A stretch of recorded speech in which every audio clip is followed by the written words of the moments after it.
I want you to go first just because this guy Baylor's no joke. In the theme of Easter, I'll repent to Baylor. So, listen, Baylor really showed themselves to me when they played Villanova in the Sweet 16, and I think Villanova lost that game themselves, but I also think Baylor played very aggressive and phenomenal defense, and they just kind of outran them towards the end of the game as my pen falls apart.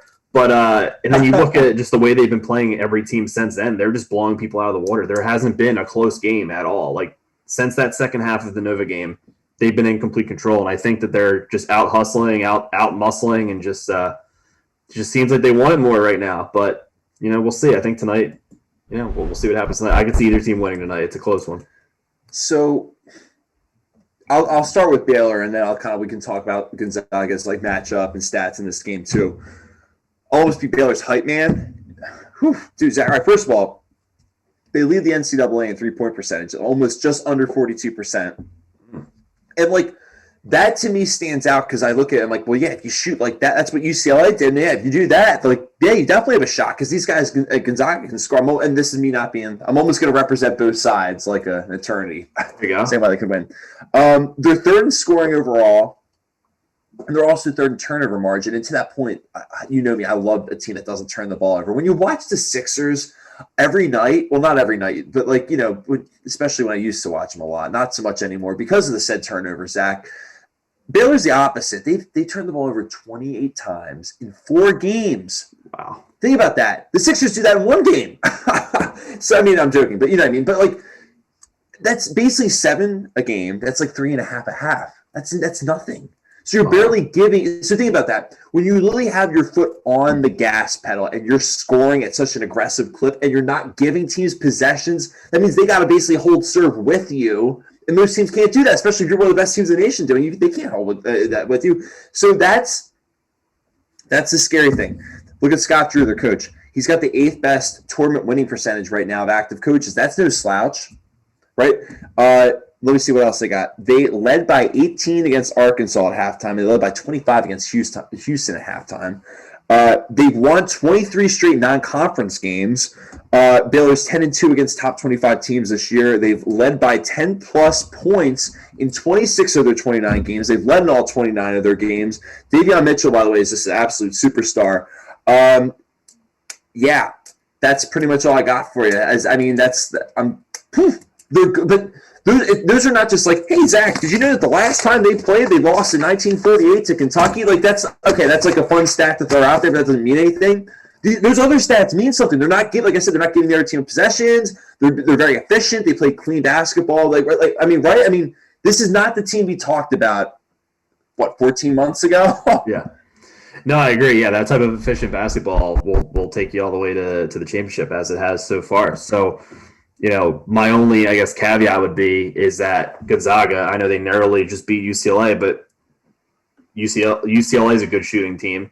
Baylor's a good shooting team. Gonzaga still found a way to beat them. So you live and die by the sword of shooting, and we'll see what happens. But, hey, Baylor's been playing that efficient basketball is beautiful to watch. So to your point. Well, and here's the thing, because I have some interesting tidbits for Gonzaga, but all of them – see, what's interesting about this is Baylor shows me a very direct way of putting it, right? Like they don't turn the ball over, they shoot the ball, they shoot well. So it's kind of simple. If they turn the ball over and they don't shoot well, you know that it's going to Jekyll and Hyde, a different team's going to show up, kind of thing. With Gonzaga, they're much more of a framework of consistency. And I'll read this stuff off. So first of all, they've won. Okay, so they played the Big 12 in the last. Well, all right. So the last 10 times they played against the Big 12 conference, they won 8 of 10, and all those have been on neutral sites.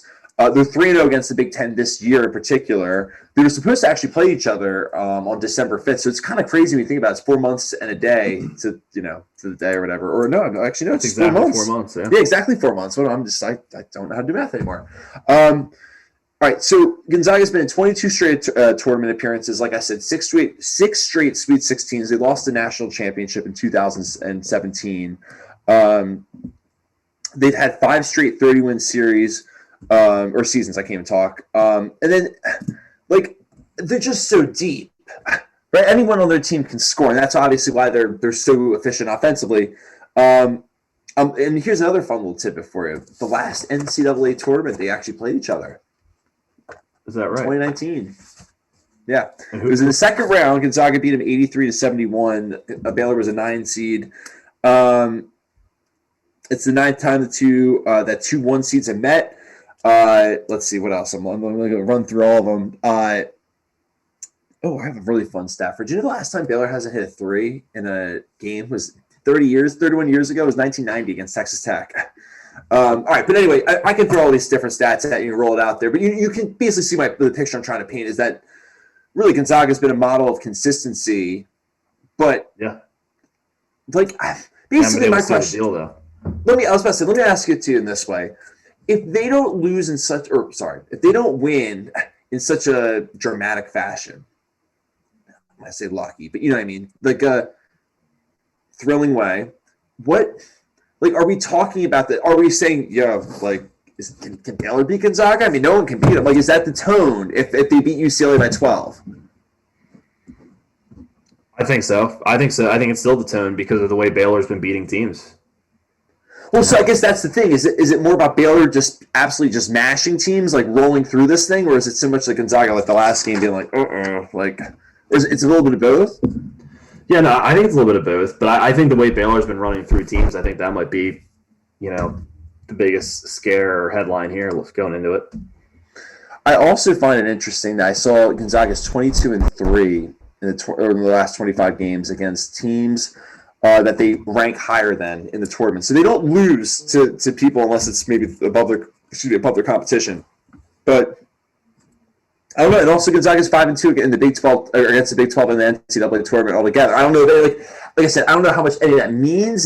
It's what it is. Like you can chew on it. Yeah, I mean, it's interesting. Baylor's never beat them, by the way. Well, there you go. So now they're going to beat them tonight. Now that you said that, I was going to say, so if they played 5 straight times, Mark Few, the coach of Gonzaga, was coach of 4 of those 5 times they beat them, and all of them were on neutral sites. Interesting. Yeah, how about that, right? So they were all in some type of tournament play, I guess. Yeah, or like early in the season. Yeah. Huh. And I love this. This is actually perfect. Let's just jump into it. So they're asking us on the chat, what are our predictions for tonight, Zachary? The spread's 4.5 for Baylor's getting 4.5, right? Yeah. So not that I'm asking you to like put it in that term, but just out of curiosity, what do you think? I think it's Gonzaga's year. I really do. Yeah. Yeah, I think it's going to be close. Obviously, I think it's going to come down to that spread margin. For some free throws at the end. But I think it's Gonzaga's year. I'm going to go 78-76 Gonzaga. There you go. There you go. I saw the money line was Gonzaga minus 200, I think, like the other day. Yeah, I know. So you're basically risking double your money to. I think you did. I don't know. That's tough because Baylor could easily beat them, But I don't know. I'll say Gonzaga. I would too. Like you were talking about.